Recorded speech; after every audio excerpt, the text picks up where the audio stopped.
Ave Maria, പരിശുദ്ധ അമ്മ ജീവനോടെ പ്രത്യക്ഷപ്പെട്ട ഈ പുണ്യഭൂമിയിൽ വരുവാനും പ്രത്യക്ഷണത്തിന് സാക്ഷിയായിട്ട് എന്നെയും എൻ്റെ കുടുംബത്തെയും ഉയർത്തിയതിനായി ഞാൻ പരിശുദ്ധ അമ്മയ്ക്കും തിരുക്കുമാരനും കോടാനുകൂടി നന്ദി പറയുന്നു.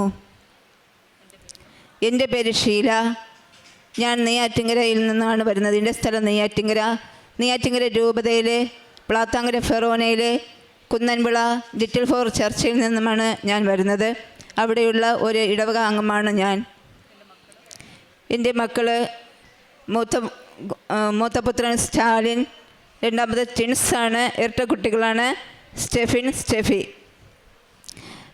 എനിക്ക് ഏറ്റവും കൂടുതൽ പറയുവാനായിട്ടുള്ളത്, ഞാൻ ആദ്യം കൃപാസനത്തിൽ ഉടമ്പടി എടുത്തത് 20/9/2024 ഞാൻ വരുവാനുള്ള കാരണമെന്ന് പറയുന്നത്, ഞാൻ കുഞ്ഞുനാളിൽ തന്നെ മാതാവിൻ്റെ ഒരു ഭക്തിയാണ്. ലീജിയൻ ഓഫ് മേരിയിലൊക്കെ ധാരാളം ഞാൻ പ്രവർത്തിച്ചിട്ടുണ്ട്. പിന്നെ എല്ലാ ദിവസവും ബൈബിൾ വായിക്കുകയും വേളാങ്കണ്ണി മാതാവിൻ്റെ ഒരു പിക്ചർ ബൈബിളിൽ വെച്ച് എല്ലാ ദിവസവും ഞാൻ പ്രാർത്ഥിക്കുകയും അങ്ങനെ ഏറ്റവും ശരിക്കും മാതാവിനെ ഒരു അനുഭവിച്ചറിഞ്ഞ വ്യക്തിയാണ് ഞാൻ. അപ്പോൾ ഈ ഞായറാഴ്ച പള്ളിയിൽ പോകുമ്പോൾ എല്ലാ മാസവും എനിക്ക് കൃപാസനത്തിലെ പത്രം കിട്ടും. പക്ഷേ പത്രം ഞാൻ വായിക്കാറില്ല, വീട്ടിൽ കൊണ്ടുവയ്ക്കും. ഒരു ദിവസം എൻ്റെ മകൻ അത് വായിച്ചിട്ട് പറഞ്ഞു, അവന് ശ്വാസം മുട്ടലിൻ്റെ പ്രശ്നങ്ങളൊക്കെ ഉണ്ടായിരുന്നു. അമ്മ, നമുക്ക് കൃപാസനത്ത് പോവുകയാണെങ്കിൽ എൻ്റെ ശ്വാസം മുട്ടലെല്ലാം മാറും, നമുക്ക് ധാരാളം അനുഗ്രഹം കിട്ടുമെന്ന് പറഞ്ഞു. അപ്പോൾ ഞാൻ പറഞ്ഞു, ഒരു മാതാവ് തന്നെയാണ് എല്ലായിടത്തും പല സ്ഥലങ്ങളായിട്ട് പ്രത്യക്ഷപ്പെടുന്നത്. ആ മാതാവിനെ തന്നെയാണ് നമ്മൾ പ്രാർത്ഥിക്കുന്നത്. അതുകൊണ്ട് നീ പ്രാർത്ഥിക്കേണ്ട രീതിയിൽ പ്രാർത്ഥിക്കുകയാണെങ്കിൽ നിനക്ക് കൃപാസനത്തൊന്നും പോവേണ്ടി വരികയില്ല.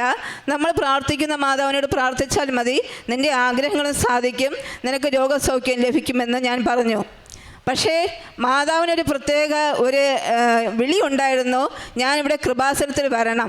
അത് എനിക്ക് അനുഗ്രഹങ്ങൾ തരാൻ മാത്രമല്ല, ഞാൻ വഴി കുറേ ആളുകൾ ഇവിടെ വന്ന് മാതാവിൻ്റെ പ്രത്യക്ഷണത്തിൻ്റെ സാക്ഷിയായിട്ട് തീരണം എന്നുള്ള ഒരു ഉൾവിളി മാതാവിന് എന്നിലുണ്ടായിരുന്നു. അതുകൊണ്ടാണ് എനിക്കിവിടെ വരുവാനുള്ള ഒരു സാഹചര്യം മാതാവ് ഒരുക്കി തന്നത്. അത് എൻ്റെ കുഞ്ഞു മക്കളിൽ കൂടെയാണ് എനിക്ക് ഒരുക്കി തന്നത്. കാരണം വേറെ എന്ത് രീതി വന്നാലും ഞാൻ ഒരിക്കലും ഇവിടെ വരുവാൻ സാധ്യതയില്ല.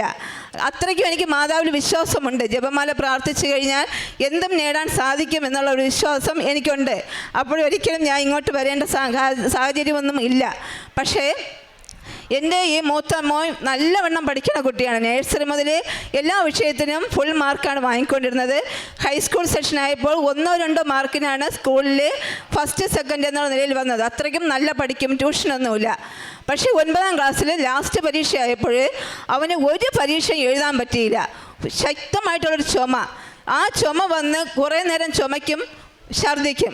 വീണ്ടും കുറേ സമയം കഴിയുമ്പോൾ ചുമയ്ക്കും, ഛർദ്ദിക്കും. ഇതാണ് അവൻ്റെ വിഷയമായിരുന്നത്. ഒരുപാട് ഡോക്ടർമാരെ കാണിച്ച് ഒരുപാട് ടെസ്റ്റുകൾ നടത്തി. ശ്വാസകോശ ടെസ്റ്റ് ഞാൻ ഡോക്ടറടുത്ത് പറഞ്ഞു, ഡോക്ടർ അവന് ശ്വാസകോശ ടെസ്റ്റിംഗ് നടത്തണമെന്ന് പറഞ്ഞു. ഈ ഓരോ ടെസ്റ്റിംഗ് നടത്തുമ്പോഴെല്ലാം ജപമാല കയ്യിൽ പിടിച്ച് ഞാൻ പറഞ്ഞിരിക്കും. അങ്ങനെ ഓരോ ടെസ്റ്റിനും ഒരു കുഴപ്പവുമില്ല, എല്ലാം നോർമൽ അവസ്ഥയായിരുന്നു. അവസാനം പുലേനാർക്കോട്ടയിൽ പോകാൻ പറഞ്ഞു. പക്ഷേ അവിടെയും മാതാവ് നമ്മളെ അനുഗ്രഹിച്ചു, വേറെ കുഴപ്പമൊന്നുമില്ലായിരുന്നു. അവസാനം ശ്വാസകോശ ടെസ്റ്റ് വീണ്ടും നടത്തിയപ്പോൾ അവന് ചെറിയൊരു ന്യൂമോണിയയുടെ പ്രശ്നമുണ്ട് എന്നാണ് പറഞ്ഞത്. പക്ഷേ 5 ദിവസം ഡോക്ടർ പറഞ്ഞു ഹോസ്പിറ്റലിൽ അഡ്മിറ്റ് ചെയ്യണമെന്ന് പറഞ്ഞു. വീണ്ടും ഞാൻ ജപമാല പ്രാർത്ഥിച്ച് ഇന്ന് വരയ്ക്കും എൻ്റെ കുട്ടികളെ ഞാൻ ഹോസ്പിറ്റലിൽ വച്ചുകൊണ്ടിരിക്കേണ്ട ഒരു അവസ്ഥ ഉണ്ടായിട്ടില്ല. ഞാൻ വീണ്ടും മാതാവിനോട് പ്രാർത്ഥിച്ചു. ഡോക്ടർ വീണ്ടും ചെക്കപ്പ് ചെയ്തിട്ട് പറഞ്ഞു, അവനൊരു 10 ഇഞ്ചക്ഷൻ കൊടുത്താൽ മതി, അത് ഇഞ്ചക്ഷൻ്റെ മരുന്ന് ഞാൻ കുറിച്ച് തരാം, നിങ്ങൾ അടുത്തുള്ളൊരു ഹോസ്പിറ്റലിൽ പോയി അത് വാങ്ങിച്ച് അവന് ഇഞ്ചക്ഷൻ വെച്ചാൽ മതി, പൂർണ്ണ സൗഖ്യം കിട്ടുമെന്ന് പറഞ്ഞു. അങ്ങനെ ഞങ്ങൾ 10 ഇഞ്ചക്ഷൻ്റെ മരുന്ന് വാങ്ങിച്ച് അടുത്തുള്ള ഒരു ഹോസ്പിറ്റലിൽ പോയി അവന് ഇഞ്ചക്ഷൻ വയ്ക്കാൻ തുടങ്ങി. 2 ദിവസം കഴിഞ്ഞപ്പോൾ ആ ഇഞ്ചക്ഷൻ വയ്ക്കുന്ന നേഴ്സ് ഇവിടെയുള്ള ഒരു ഭക്തിയാണ്, കൃപാസന മാതാവിൻ്റെ ഏറ്റവും വലിയൊരു ഭക്തിയായിരുന്നു. അപ്പോൾ ഇവന് ഇഞ്ചക്ഷൻ വയ്ക്കാൻ സമയത്തിന് ഇവന് ഞരമ്പ് കിട്ടൂല. പക്ഷെ ആ നേഴ്സിന് ഇത് കാണുമ്പോൾ ഭയങ്കര വിഷമം. നേഴ്സ് ഒരു ദിവസം, നേഴ്സിന് എന്നെ അറിയാം, ഞാൻ മാതാവിൻ്റെ ഒരു ഭക്തിയാണെന്നും കത്തോലിക്കാണെന്നും എല്ലാം നേഴ്സിന് അറിയാം. ആ നേഴ്സ് എൻ്റെ കൃപാസനത്തിൻ്റെ പ്രത്യക്ഷീകരണത്തിൻ്റെ ഒരു ബുക്ക് തന്നിട്ട് പറഞ്ഞു, നീ എല്ലാ ദിവസവും ഈ പ്രത്യക്ഷീകരണത്തിൻ്റെ പ്രാർത്ഥന പറഞ്ഞു, എൻ്റെ മോനെ ഒരു കുഴപ്പവും കാണില്ല, പൂർണ്ണ സൗഖ്യം കിട്ടുമെന്ന് പറഞ്ഞു. പറഞ്ഞു. ഈ ഇഞ്ചക്ഷൻ കൊടുക്കുന്ന സമയത്ത് ഇഞ്ചക്ഷൻ കഴിയുമ്പം വീണ്ടും അവൻ ചുമയ്ക്കുകയും ചെയ്യും, ഛർദ്ദിക്കുകയും ചെയ്യും. അപ്പോൾ ആ നേഴ്സ് വീണ്ടും പറഞ്ഞു, ഇത് പ്രാർത്ഥനയുടെ മാത്രമേ മാറുകയുള്ളൂ, അല്ലാതെ ഇത് മാറുകയൊന്നുമില്ല എന്ന് പറഞ്ഞു. അപ്പോൾ ഞാനിത് പ്രാർത്ഥിച്ച് പിന്നെ ഞാൻ ജോസഫ് അച്ഛൻ്റെ എല്ലാ ദിവസത്തെ പ്രസംഗങ്ങൾ എല്ലാം യൂട്യൂബിൽ ഇങ്ങനെ കേൾക്കുമായിരുന്നു.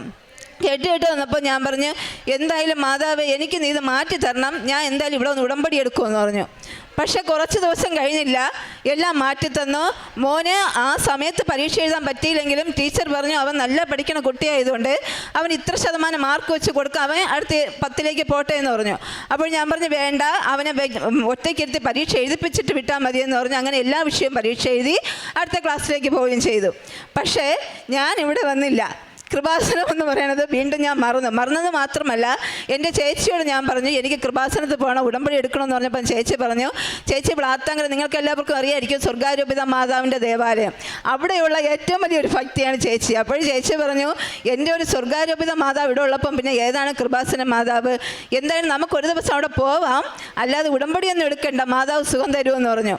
അങ്ങനെ ഞങ്ങൾ വേളാങ്കണ്ണിക്ക് ടൂർ പോയപ്പോൾ ഇവിടെ വന്നു പ്രാർത്ഥിച്ചു, തിരിച്ചു പോയി. ഒരു 2 ആഴ്ച കഴിഞ്ഞില്ല, എൻ്റെ മോൾ സ്റ്റെഫിക്ക് ശ്വാസം മുട്ടൽ മാത്രമല്ല, അവൾക്ക് എഴുന്നേൽപ്പിൽ പെട്ടെന്നൊരു നെഞ്ചുവേദന വന്നു. നെഞ്ചുവേദന എന്ന് പറഞ്ഞാൽ ശക്തമായിട്ടുള്ള നെഞ്ചുവേദന, ഭയങ്കര വിളി, ഭയങ്കര പ്രശ്നമായിരുന്നു. ഉടനെ തന്നെ ഓട്ടോ പിടിച്ച് ഞാൻ ഡോക്ടറെ അടുത്ത് കൊണ്ടുപോയി.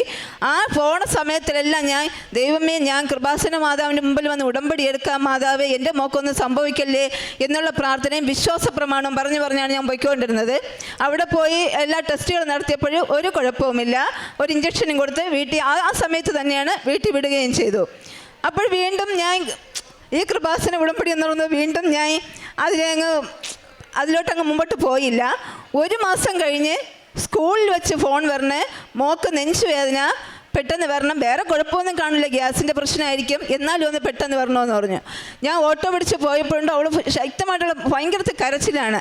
അങ്ങനെ ഞാൻ ഓട്ടോയിൽ കൊണ്ടുപോയപ്പോൾ ആ ഓട്ടോക്കാരനെ നല്ല സ്പീഡിലാണ് കൊണ്ടുപോകണം. ഇവളുടെ വിളി അത്രയ്ക്കും ഇതുണ്ടായിരുന്നു, സ്പീഡിലാണ് കൊണ്ടുപോകുന്നത്. പെട്ടെന്ന് വഴിയിൽ വെച്ച് തന്നെ ഒരു വലിയൊരു ലോറി വന്നു ഈ ഓട്ടോയും ഇടിക്കാനായിട്ട് പോയി. പക്ഷേ എനിക്ക് എൻ്റെ കയ്യിൽ ജപമാലയുണ്ട്, വിശ്വാസ പ്രമാണം പറഞ്ഞാണ് ഞാൻ പോണത്. ഇടയ്ക്ക് പറയുകയും ചെയ്യും, മാതാവേ ഞാൻ എൻ്റെ മുമ്പ് വരും, ഞാൻ ഉടമ്പടി എടുക്കും, പക്ഷേ എൻ്റെ മോക്കൊന്നും വരുത്തല്ലേ എന്ന്. എന്തായാലും ആ വലിയൊരു അപകടം ഒഴിവായി. തിരിച്ച് ഹോസ്പിറ്റലിൽ പോയപ്പോഴേ ഒരു ഇഞ്ചക്ഷനും കൊടുത്ത് വേറെ കുഴപ്പമൊന്നുമില്ല, ടെസ്റ്റൊക്കെ നടത്തിയപ്പോൾ വേറെ കുഴപ്പമൊന്നുമില്ല, നോർമലായി വീട്ടിൽ കൊണ്ടുവന്നു. വീണ്ടും ഞാൻ ചേച്ചിയോട് പറഞ്ഞു, ചേച്ചി എനിക്ക് കൃപാസനത്ത് പോകണം, ഉടമ്പടി എടുക്കണമെന്ന് പറഞ്ഞു. ചേച്ചി പറഞ്ഞു പോകാം, ഇനി ദിവസമുണ്ട്, കുഴപ്പമില്ല എന്ന് പറഞ്ഞു. ഒരു 2 ആഴ്ച കഴിഞ്ഞില്ല, വീണ്ടും ഇവക്ക് അതേ പ്രശ്നം തന്നെയാണ്. 3ാമത്തെ പ്രാവശ്യം ആ നെഞ്ചുവേദന വന്നപ്പോൾ ഞാൻ ഒരുപാടെന്ന് പറഞ്ഞാൽ ഒരു അമ്മയെന്നുള്ള നിലയ്ക്ക് നിങ്ങൾക്ക് അറിയാമായിരിക്കും, അത്രമാത്രം ഞാൻ തളർന്നു. അപ്പോൾ ഞാൻ വണ്ടിയിൽ നിന്ന് ശക്തമായിട്ട് പ്രാർത്ഥിച്ചു, ദൈവമേ മാതാവേ, ഇനി ഞാൻ 1 ആഴ്ചയ്ക്കകം എൻ്റെ മുമ്പിൽ ശക്തമായിട്ട് ഞാൻ വന്നിരിക്കും, എന്താണെന്ന് വെച്ചാൽ ഞാൻ ചെയ്തിരിക്കും, പക്ഷേ എൻ്റെ മോളെ ജീവൻ നീ എനിക്ക് തിരിച്ചു തരണമേ എന്ന് പറഞ്ഞു. വേറെ ഒരു കുഴപ്പവും വരുത്തല്ലേ എന്ന് പ്രാർത്ഥിച്ചു. അവിടെ പോയി എല്ലാ ടെസ്റ്റുകളും, എക്കോ ടെസ്റ്റുകൾ നടത്തി ഒരു കുഴപ്പവുമില്ല. ഞാൻ വീട്ടിൽ വന്ന് ചേച്ചിയോട് പറഞ്ഞു, ചേച്ചി നീ വന്നാലും വന്നില്ലെങ്കിൽ ശരി തന്നെ, ഞാൻ ഒറ്റയ്ക്കായിരുന്നാലും ശരി തന്നെ, ഞാൻ കൃപാസനത്തിൽ പോകും, എനിക്ക് ഉടമ്പടി എടുക്കണമെന്ന്. അപ്പം ചേച്ചി പറഞ്ഞു, നിനക്ക് അത്ര ഇതാണെങ്കിൽ ഞാനും കൂടെ വരാം, പക്ഷേ ഞാൻ ഉടമ്പടി എടുക്കണില്ല, നീ ഉടമ്പടി എടുത്തോ എന്ന് പറഞ്ഞു. അങ്ങനെ ഞങ്ങളിവിടെ വന്നു, ഉടമ്പടി എടുത്തു. പക്ഷേ ചേച്ചിയും ഉടമ്പടി എടുത്തു. അന്നേ ദിവസം വെറുതെ കാര്യങ്ങളൊക്കെ എഴുതി വെച്ച് ഉടമ്പടി എന്ന് പറഞ്ഞു. പക്ഷേ ഇപ്പം എന്നെക്കാട്ടിലും ശക്തമായിട്ടുള്ള വിശ്വാസവും എല്ലാ മാസവും ഇവിടെ വന്ന് ഒരു 5 കുറയാതെ പത്രം വാങ്ങിക്കൊണ്ട് വരികയും ധാരാളം പേരെ ഈ കൃപാസനത്തിലേക്ക് കൊണ്ടുവരികയും ചെയ്യുന്നത് എൻ്റെ ചേച്ചിയാണ്. ആ ഉടമ്പടി തൈലം പൂശി ആ ഏരിയയിലുള്ള ചേച്ചിയുടെ വീടിൻ്റെ ഏരിയയിലുള്ള ഏകദേശം ക്യാൻസർ രോഗികൾ വരെ സുഖപ്പെട്ട ചരിത്രം ചേച്ചി സാക്ഷ്യം പറയും. കുറച്ച് ദിവസം കൂടെ കഴിഞ്ഞിട്ട് ചേച്ചി സാക്ഷ്യം പറയും. ധാരാളം അനുഗ്രഹങ്ങൾ കിട്ടി. അപ്പോൾ ഞാൻ ഇപ്പോഴും വിശ്വസിക്കുന്നത്, മാതാവ് നമ്മളെ വിളിച്ചിട്ടുണ്ട് എങ്കിൽ ഏത് വഴിക്കാണെങ്കിലും മാതാവ് ഇവിടെ കൊണ്ട് നമ്മളെ എത്തിക്കും. മാത്രമല്ല, നമ്മൾ മാതാവിൻ്റെ ഒരു ഭക്തിയാണ് എങ്കിൽ ആ മാതാവ് നമ്മൾ ഒരിക്കലും കൈവിടാനോ നമ്മൾ ഒരിക്കലും അപകടങ്ങളിലേക്ക് പോകാനോ ഒരിക്കലും അനുവദിക്കില്ല എന്ന് എനിക്ക് വ്യക്തമായിട്ടുള്ള ഒരു ഉറപ്പും ഈ മാതാവ് തരുന്നുണ്ട്. മാത്രമല്ല, ഞാൻ ഉടമ്പടി എടുത്ത് ഇവിടെ നിന്ന് വീട്ടിൽ പോയ ആ അവസരം തന്നെ എൻ്റെ സ്വകാര്യ ഭാഗത്ത് ഒരു കുരു ഉണ്ടായിരുന്നു. പക്ഷേ അത് എനിക്ക് ആരടുത്തും പറയാൻ പറ്റൂല. അങ്ങനെയുള്ള ഒരു അവസ്ഥയിലായിരുന്നു ഞാൻ. എൻ്റെ ചേച്ചിയോട്, എൻ്റെ ഭർത്താവിന് പോലും ഞാൻ പറഞ്ഞില്ല. പക്ഷേ ഇവിടെ വന്ന് ഞാൻ മാതാവിനോട് മുഖത്ത് നോക്കി പറഞ്ഞു, മാതാവേ, ഞാൻ എങ്ങനെ ഡോക്ടറെ അടുത്ത് കൊണ്ടുപോകും, ഞാൻ ആരടുത്ത് പറയും, എനിക്കറിഞ്ഞൂടാ, പക്ഷെ നീ അല്ലാതെ എനിക്ക് വേറെ ആരും ഇല്ല എന്ന് പറഞ്ഞു. ഞാൻ വീട്ടിൽ പോയി സന്ധ്യയ്ക്ക് ബാത്റൂമിൽ പോയപ്പോഴുണ്ട് ആ കുരുവിൻ്റെ സ്ഥാനത്ത് ഒരു പൊടി പോലും കാണാനില്ല. എനിക്കത് ഭയങ്കര അത്ഭുതമായി. ഇങ്ങനെ ഇത്രയും ഒരു വലിയൊരു അത്ഭുതമാണോ സംഭവിക്കണമെന്ന് എനിക്കറിഞ്ഞൂടാ. അത്രമാത്രം വലിയ അത്ഭുതമായി. പിന്നെ എൻ്റെ മോനെ ശ്വാസം മുട്ടലെല്ലാം മാറി, വേറെ കുഴപ്പങ്ങളൊന്നും ഇപ്പോൾ ഇല്ല. മോൾക്ക് ശ്വാസം മുട്ടൽ, അലർജി അസുഖങ്ങളുണ്ടായിരുന്നു, എല്ലാം പൂർണ്ണമായിട്ട് മാറിയിട്ടുണ്ട്. മോനെ ഇപ്പോൾ SLC പരീക്ഷ എഴുതി. പരീക്ഷ സമയത്ത് SLCക്ക് എല്ലാ ദിവസവും പരീക്ഷയ്ക്ക് പ്രത്യക്ഷ പ്രാർത്ഥനയൊക്കെ പറഞ്ഞുകൊണ്ടാണ് പോയിരുന്നത്. പക്ഷേ അവന് എന്ത് കാരണമെന്ന് അറിഞ്ഞൂടാ. ഈ CBSE സിലബസാണ്. അപ്പോൾ unit first test, first second ഇതൊക്കെ ഉണ്ട്. അങ്ങനെ 4 പരീക്ഷയുണ്ട്. പിന്നെ മോഡൽ എക്സാം ഉണ്ട്. ഈ എല്ലാ പരീക്ഷയ്ക്കും കുറഞ്ഞത് 2 വിഷയമെങ്കിലും അവൻ എഴുതാൻ പറ്റിയിട്ടില്ല. എന്താണെന്ന് അറിഞ്ഞൂടാ, പരീക്ഷ 2 വിഷയമെങ്കിലും അവന് എഴുതാൻ പറ്റിയിട്ടില്ല. അപ്പോൾ ഞാൻ മാതാവിനോട് പറഞ്ഞു, മാതാവേ, എന്താണ് പ്രശ്നം? ഞാൻ ഉടമ്പടിയിലെല്ലാം ആണ്, എന്താണ് പ്രശ്നമെന്ന് അറിഞ്ഞൂടാ. പക്ഷേ ലാസ്റ്റ് പബ്ലിക് എക്സാമിനെങ്കിലും നീ ഇത് വരുത്താതെ എന്നെ ഒന്ന് കാക്കണമേ എന്ന് പ്രാർത്ഥിച്ചു. പബ്ലിക് എക്സാം അവൻ നല്ലവണ്ണം എഴുതി 96.8% മാർക്ക് നൽകി ദൈവം അനുഗ്രഹിച്ചു. അവൻ്റെ കാര്യങ്ങൾ സംസാരിക്കുന്നതാണ്. ഓരോ വിഷയത്തിൻ്റെ കാര്യങ്ങളും അവൻ സംസാരിക്കും. പ്രത്യേകിച്ച് മാത്സ് അവന് ഭയങ്കര പാടായിരുന്നു. ഫസ്റ്റ് പരീക്ഷയ്ക്ക് 55 മാർക്ക്, സെക്കൻഡ് പരീക്ഷയ്ക്ക് 63 മാർക്കൊക്കെ കിട്ടിയിരുന്ന അവൻ ഒരു ട്യൂഷൻ വേണമെന്ന് പറഞ്ഞു. ഞാൻ ട്യൂഷൻ ഫീഡ് ഒരുപാട് ചോദിച്ചു. പക്ഷേ ആരും ഇവന് ട്യൂഷൻ കൊടുക്കാൻ വേണ്ടി ആരുമില്ല. അറിഞ്ഞവരൊക്കെ എന്നോട് പറഞ്ഞു, സ്റ്റാലിന് ട്യൂഷൻ്റെ ആവശ്യമില്ല, അവൻ നല്ല പഠിക്കണ കുട്ടിയാണ്, അവൻ പഠിച്ചോളൂ എന്ന് പറഞ്ഞു. അപ്പോൾ ഞാൻ എൻ്റെ മാതാവിനോട് പറഞ്ഞു, മാതാവേ, മാത്സിന് എനിക്ക് ആരെയും കിട്ടിയില്ല, പക്ഷെ നിനക്ക് അവൻ എന്താണെന്ന് വെച്ചാൽ ചെയ്യാൻ സാധിക്കും, നീ തന്നെ അവനെ അനുഗ്രഹിക്കണമെന്ന് പറഞ്ഞ് ലാസ്റ്റ് പരീക്ഷയ്ക്ക് 93 മാർക്ക് വാങ്ങിച്ച് അവന് എല്ലാത്തിനും A1 നല്ല വിജയം കരസ്ഥമാക്കുവാൻ, ഞാൻ പോലും ആഗ്രഹിക്കാത്ത നല്ല വിജയം കരസ്ഥമാക്കുവാൻ ദൈവം അനുഗ്രഹിച്ചു. എൻ്റെ ഈശോയ്ക്കും മാതാവിനും കോടാനുകോടി നന്ദി പറയുന്നു. പിന്നെ എൻ്റെ ഇടത് കൈയിലെ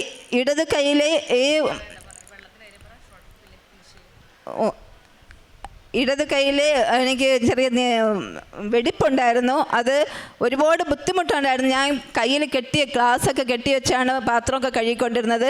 പക്ഷേ എനിക്ക് ഇവിടെ വന്ന് ഉടമ്പടി തൈലങ്ങളൊക്കെ ഉപയോഗിച്ചതിൻ്റെ എനിക്ക് പരിപൂർണ്ണ സൗഖ്യം ലഭിച്ചു. പിന്നെ എൻ്റെ കിണറിൽ വെള്ളം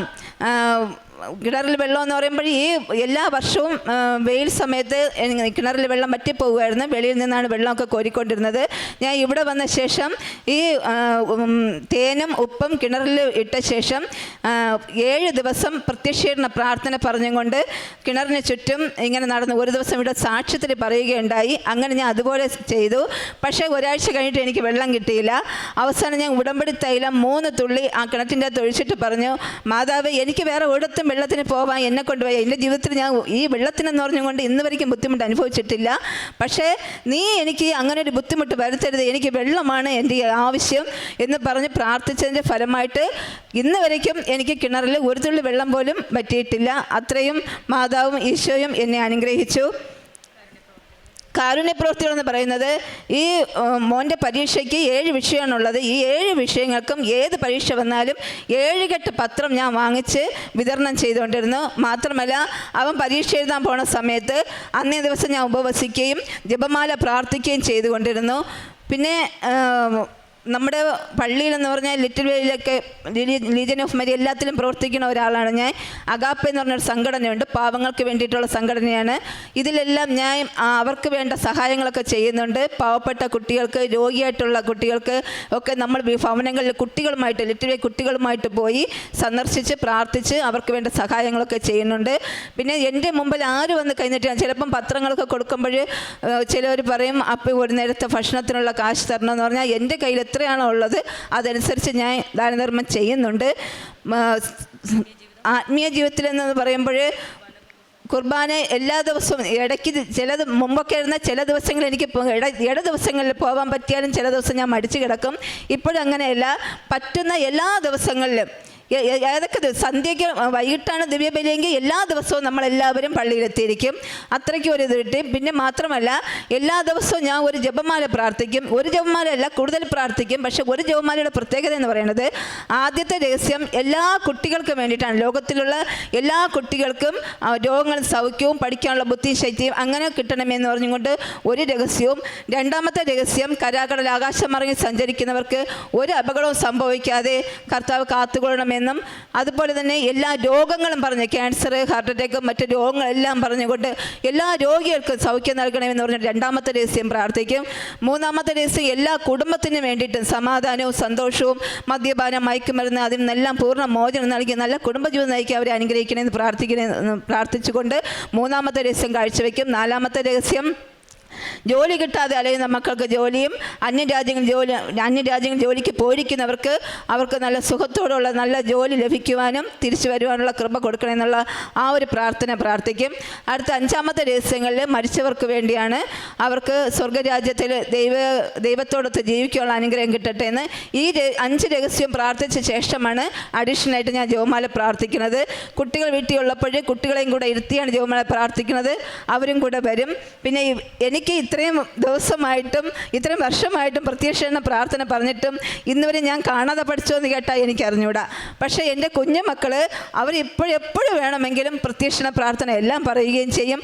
ഈ സാധാരണ മത്സരങ്ങൾക്കൊക്കെ പോകുമ്പോൾ പ്രാർത്ഥന പറഞ്ഞ് വിശ്വാസ പ്രമാണം പറഞ്ഞ് പോകും. ഇന്ന് വരയ്ക്കും ദൈവം തോൽപ്പിച്ചിട്ടില്ല. ഫസ്റ്റോ സെക്കൻഡോ നൽകി അവരെ എല്ലാവരെയും അനുഗ്രഹിച്ചിട്ടുണ്ട്. ഇത്രയും വലിയ ഡെയിലി ബ്രെഡ് ഡെയിലി ബ്രെഡ് ധ്യാനം ഞാൻ എല്ലാ ദിവസവും രാവിലെ കറക്റ്റ് 5:30 മുമ്പ് എണീറ്റ് വേണ്ട കാര്യങ്ങളൊക്കെ ചെയ്ത ശേഷം ഞാൻ പ്രാർത്ഥന കൂടുന്നതാണ്. പിന്നെ അച്ഛൻ്റെ പ്രസംഗം ചൊവ്വാഴ്ച എനിക്ക് കൃത്യമായിട്ടും കേൾക്കാൻ പറ്റിയില്ല എന്നുണ്ടെങ്കിൽ വൈകിട്ടോ പിറ്റേ ദിവസമോ എന്തായാലും ആ ധ്യാനം കറക്റ്റായിട്ട് ഞാൻ കൂടിയിരിക്കും. അതുമാത്രമല്ല അച്ഛൻ്റെ വേറെ പ്രസംഗങ്ങൾ ഇഷ്ടം പോലെ ഉണ്ട്. യൂട്യൂബിൽ നോക്കിയാൽ ധാരാളം പ്രസംഗങ്ങളുണ്ട്. അതുമാത്രമല്ല നമ്മൾ ആ പ്രസംഗം കേൾക്കുമ്പോൾ നമുക്ക് എന്താണോ വേദന ഉള്ളത് ആ ഭാഗമായിരിക്കും അച്ഛൻ അന്നേ ദിവസം ആ ധ്യാനത്തിൽ പറയുന്നത്. അതെനിക്കൊരു വലിയൊരു അത്ഭുതം പോലെയാണ് തോന്നിയിട്ടുള്ളത്. പിന്നെ ധാരാളം ഇത് മാത്രമല്ല ഒരുപാട് അനുഗ്രഹം എൻ്റെ ജീവിതത്തിൽ എനിക്ക് ദൈവം തന്നിട്ടുണ്ട്. എല്ലാ അനുഗ്രഹങ്ങൾക്കും ഇവിടെ കൊണ്ടെത്തിച്ചതിനും ഇനിയും ഈ ഉടമ്പടിയിൽ ജീവിക്കുവാനും എൻ്റെ മക്കളും പരിശുദ്ധ അമ്മയുടെ പ്രത്യക്ഷ സാക്ഷിയായിട്ട് ഇനിയും ഉയർത്തണമെന്ന് പ്രാർത്ഥിച്ചുകൊണ്ട് ഞാൻ എൻ്റെ സാക്ഷ്യം ചുരുക്കുന്നു. എൻ്റെ പേര് സ്റ്റാലിൻ. ഞാൻ 10ാം ക്ലാസ്സിലിപ്പോൾ പഠിക്കുകയാണ്. പബ്ലിക് എക്സാം എഴുതാനായിട്ട് ഞാൻ പോകുന്നതിന് മുമ്പ് കൃപാസനം പ്രത്യക്ഷീകരണ പ്രാർത്ഥന പറയുകയും വിശ്വാസ പ്രമാണം ചൊല്ലുകയും നേർച്ച വസ്തുക്കൾ ഉപയോഗിക്കുകയും ചെയ്തിട്ടാണ് ഞാൻ പരീക്ഷ എഴുതാൻ പോകുന്നത്. എനിക്ക് പരീക്ഷയ്ക്ക് മാതാവ് 96.8% മാർക്ക് നൽകി അനുഗ്രഹിച്ചു. പരീക്ഷ എഴുതി കഴിഞ്ഞപ്പോൾ പോലും എനിക്ക് ഇത്രയും മാർക്ക് കിട്ടുമെന്ന് ഞാൻ വിചാരിച്ചിരുന്നില്ല. മാത്സ് പരീക്ഷയ്ക്ക് എനിക്ക് മാതാവ് 100-ൽ 93 മാർക്ക് നൽകി അനുഗ്രഹിച്ചു. സ്കൂളിൽ എനിക്ക് മാത്സിൽ ഒരു പരീക്ഷയ്ക്ക് പോലും എ കിട്ടിയിട്ടില്ല. പക്ഷേ പബ്ലിക് പരീക്ഷയിൽ മാതാവ് എനിക്ക് നല്ല വിജയം നൽകി അനുഗ്രഹിച്ചു. അതുപോലെ സോഷ്യൽ സയൻസ് പരീക്ഷയിൽ 4 ടെസ്റ്റാണ് നമുക്ക് പഠിക്കാനുള്ളത്. അതിൽ 3 ടെക്സ്റ്റ് മാത്രമേ ഞാൻ പബ്ലിക് എക്സാമിന് വേണ്ടി പഠിച്ചുള്ളൂ. 4ാമത്തെ ടെക്സ്റ്റ് പഠിക്കാനായിട്ട് എനിക്ക് അന്ന് സമയം കിട്ടിയില്ലായിരുന്നു. പക്ഷേ മാതാവ് എനിക്ക് 100-ൽ 99 മാർക്ക് നൽകി അനുഗ്രഹിച്ചു. അത് വലിയൊരു അത്ഭുതമായിട്ട് ഞാനിന്ന് കാണുന്നു. അതിന് ഞാൻ അമ്മയ്ക്കും തിരുക്കുമാരനും നന്ദി പറയുന്നു. തീഷ്ണതയിൽ മാന്യം കൂടാതെ ആത്മാവിൽ ജ്വലിക്കുന്നവരായി കർത്താവിനെ ശുശ്രൂഷിക്കുവേൻ. റോമാക്കാർക്ക് എഴുതിയ ലേഖനം 12-ാം അധ്യായം 11-ാം വചനമാണ്. ദൈവസ്നേഹം, ദൈവസേവനവും ദൈവസ്നേഹവും ഒരു ഭാരമല്ല, മറിച്ച് ഹൃദയത്തിൽ തീ പോലെ ജ്വലിക്കുന്ന ഒരനുഭവമാണ്. ഈ അനുഭവത്തിലേക്ക് വരണമെങ്കിൽ നമ്മുടെ ജീവിതത്തിൽ ദൈവത്തിൻ്റെ ഒരു വിളിയാണ് വേണ്ടത്. ആ വിളി വരുവാനും ആ വിളി ശ്രവിക്കുവാനുമുള്ള ഒരു വലിയ അനുഗ്രഹമാണ് നമുക്ക് വേണ്ടത്. സഹനത്തിൽ ക്ഷീണിക്കാതെ തളരാതെ ആത്മാവിൽ ജ്വലിച്ചുകൊണ്ട് ദൈവസ്നേഹത്തിൽ നിലനിൽക്കാനാണ് ഉടമ്പടി നമ്മെ ക്ഷണിക്കുന്നത്. ഒരുപക്ഷെ നമ്മുടെ ജീവിതത്തിൽ പ്രയാസങ്ങളും രോഗങ്ങളും പ്രതിസന്ധികളും പ്രശ്നങ്ങളും വരുമ്പോൾ ദൈവത്തിൻ്റെ അനുഗ്രഹങ്ങൾ ചിലപ്പോൾ വൈകാം. ഈ സമയമൊക്കെയും നിരുത്സാഹപ്പെടാതെ നിരാശപ്പെടാതെ ഉടമ്പടി പ്രാർത്ഥനയിൽ നാം കൂടുതൽ തീഷ്ണതയോടെ വിശ്വസ്തയോടെ ആത്മാർത്ഥതയോടെ നിലനിൽക്കുമ്പോൾ തളരാതെ കാത്തിരിക്കുമ്പോൾ ദൈവം പ്രവർത്തിക്കുന്നതായിട്ടാണ് നാം ഓരോ മക്കളുടെ ഉടമ്പടി സാക്ഷ്യത്തിൽ നിന്ന് മനസ്സിലാക്കാൻ സാധിക്കുന്നത്. ഷീല എന്ന മകളുടെ സാക്ഷ്യത്തിലും ആദ്യമൊക്കെ വളരെ റെസിസ്റ്റൻ്റ് ആയിരുന്നു. ഇവിടെ വരാനായിട്ട് ഒട്ടും താല്പര്യമില്ലായിരുന്നു. പക്ഷേ വീണ്ടും വീണ്ടും ആദ്യം മകനിൽ കൂടിയാണ് അമ്മ സംസാരിച്ചത്. മകൻ പറഞ്ഞു, അമ്മയെ പത്രം വായിച്ചിട്ട് അമ്മയെ നമുക്ക് ഉടമ്പടി എടുക്കാം, നമുക്ക് കൃപാസനത്തിൽ പോകാം, എൻ്റെ ശ്വാസം മുട്ടൽ പോകുമെന്ന് മൂത്ത മകൻ പറഞ്ഞു. പക്ഷെങ്കിൽ ഷീല അത് ചോദിക്കൊണ്ടില്ല. പിന്നീട് രണ്ടാമത്തെ മകളുടെ കാര്യം അതുപോലെ തന്നെ വീണ്ടും ശ്വാസം മുട്ടൽ വന്നു. അങ്ങനെ നമ്മുടെ ഈ മകളുടെ സാക്ഷ്യത്തിൽ നമുക്ക് മനസ്സിലാക്കാം, 1, 2, 3 പ്രാവശ്യം പല രീതിയിൽ പല സാഹചര്യങ്ങളിൽ കൂടെ അമ്മ ഇടപെടുകയായിരുന്നു ഈ മകളുടെ ജീവിതത്തിൽ. പക്ഷെങ്കിൽ മകളുടേതായ സമയത്തിൽ പരിശുദ്ധ അമ്മ ജീവനോടെ പ്രത്യക്ഷപ്പെട്ട ഈ ആലയത്തിൽ, ഈ സന്നിധിയിൽ വരികയും ഉടമ്പടി എടുക്കുകയും ചെയ്തു. ഉടമ്പടി എടുത്ത അത്രയും നാളില്ലായിരുന്ന ഒരു തീഷ്ണത, അത്രയും നാൾ പറ്റാതിരുന്ന ഒരു ജീവിതമാണ് ഈ മകൾക്ക് ഈശോയും അമ്മയും നൽകിയത്. തീഷ്ണതയിലും മാന്യം കൂടാതെ ആത്മാവിൽ ജ്വലിക്കുന്ന ഒരു ജീവിതാനുഭവമാണ്, ഒരു ദൈവാനുഭവമാണ് ഷീല നമ്മളോട് സാക്ഷ്യപ്പെടുത്തുന്നത്. പിന്നീട് പരിശുദ്ധ അമ്മയെ അറിഞ്ഞ നിമിഷം മുതൽ കൂടുതൽ തീഷ്ണതയോടെ പ്രാർത്ഥിക്കുകയും മറ്റുള്ളവരോട് ആ സ്നേഹത്തെപ്പറ്റി ഷെയർ ചെയ്യുകയും ഈശോയിൽ നിന്ന് ലഭിച്ച ആ അനുഗ്രഹങ്ങളെപ്പറ്റി മറ്റുള്ളവരോട് ഷെയർ ചെയ്യുകയും ചെയ്യുന്നതാണ് ഈ മകൾ സാക്ഷ്യപ്പെടുത്തുന്നത്. അങ്ങനെയാണ് എല്ലാ രോഗസൗഖ്യങ്ങളും ലഭിക്കുകയും ഈശോയുടെയും അമ്മയുടെ മധ്യസ്ഥം വഴി ഈശോ രോഗം സൗഖ്യമാക്കി കൊടുക്കുകയായിരുന്നു. പിന്നീടുണ്ടായിരുന്ന വീട്ടിലെ വെള്ളത്തിൻ്റെ കാര്യം അതുപോലെ തന്നെ പ്രാർത്ഥന ചൊല്ലി 7 പ്രാവശ്യം പ്രാർത്ഥന ചൊല്ലി ഉടമ്പടി വസ്തുക്കൾ ഉപയോഗിച്ചതിൻ്റെ ഫലമായിട്ടാണ് ഒരിക്കലും വറ്റാത്ത ആ ജലം നൽകി ഇവരെ അനുഗ്രഹിച്ചത്. മകൻ്റെ വിദ്യാഭ്യാസം അതുപോലെ തന്നെ 8, 9 ക്ലാസ്സുകളിൽ വളരെ പുറകോട്ടായിരുന്നു. പക്ഷെങ്കിൽ പബ്ലിക് എക്സാമിൽ നല്ല മാർക്കോട് കൂടി നല്ല റിസൾട്ട് നൽകി. ആ മകൻ പറഞ്ഞതിനെ അതുതന്നെയാണ്, പ്രത്യക്ഷീകരണത്തിൻ്റെ പ്രാർത്ഥന ചൊല്ലി ഉടമ്പടി വസ്തുക്കൾ ഉപയോഗിച്ചതിൻ്റെ ഫലമായിട്ട് ഒരിക്കലും പ്രതീക്ഷിക്കാത്ത, സ്വപ്നം പോലും കാണാൻ കഴിയാത്ത ഒരു റിസൾട്ട് നൽകിയാണ് ഈശോയും അമ്മയും അനുഗ്രഹിച്ചതെന്നാണ്. നമ്മുടെ ജീവിതത്തിലും നമ്മുടെ ഹൃദയത്തിൽ ആത്മീയ തീഷ്ണത ജ്വലിക്കാനായിട്ട് നമുക്കും പ്രാർത്ഥിക്കാം. ആത്മീയമായിട്ട് ആ ദൈവസ്നേഹവും ദൈവസേവനവും നമ്മുടെ മനസ്സിൽ, നമ്മുടെ ജീവിതത്തിൽ കടന്നു വരുമ്പോൾ ഓഫ് കോഴ്സ് ഓട്ടോമാറ്റിക്കായിട്ട് ദൈവത്തിൻ്റെ അനുഗ്രഹമാണ് നമ്മുടെ ജീവിതത്തിലേക്ക് കടന്നു വരുന്നത്. തളർച്ചയിലും നിരാശയിലും വീഴാതെ കൃപാസനം മാതാവിൻ്റെ കരം പിടിച്ച് ഉടമ്പടി ജീവിതത്തിൽ ഉറച്ചു നിൽക്കാൻ ഈശോയും അമ്മയും നമ്മെ അനുഗ്രഹിക്കട്ടെ എന്ന് പ്രാർത്ഥിക്കാം. ഷീലയ്ക്കും കുടുംബത്തിനും ലഭിച്ച ഈ അനുഗ്രഹങ്ങൾക്ക് നമുക്ക് കരങ്ങളടിച്ച് ദൈവത്തെ മഹത്വപ്പെടുത്താം. യേശുവേ നന്ദി, യേശുവേ സ്തുതി, ആവേ മരിയ. അത്യപൂർവ ദൈവാനുഭവങ്ങൾ ഇനി നിങ്ങൾക്കും സ്വന്തം. ഈ യൂട്യൂബ് ചാനൽ ഇതുവരെ സബ്സ്ക്രൈബ് ചെയ്തിട്ടില്ലെങ്കിൽ ഇപ്പോൾ തന്നെ സബ്സ്ക്രൈബ് ചെയ്യുക. ഈ വീഡിയോ ഇപ്പോൾ തന്നെ നിങ്ങളുടെ സുഹൃത്തുക്കൾക്ക് ഷെയർ ചെയ്തുകൊണ്ട് കർത്താവിൻ്റെ പ്രേക്ഷിതരാകുക.